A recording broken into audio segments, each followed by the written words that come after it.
Your project charter should never be boring. And if it is, you might as well throw in the towel now. Throw it over your business.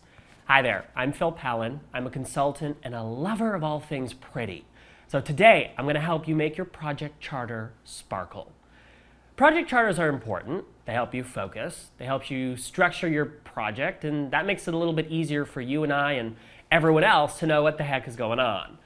Okay, imagine this. You're a shepherd and all of your minions are sheep.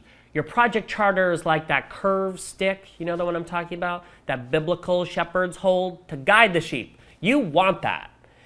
Now, you've got to make it look good. Don't fool yourself. Looks matter in this world. Your charter's got to look hot.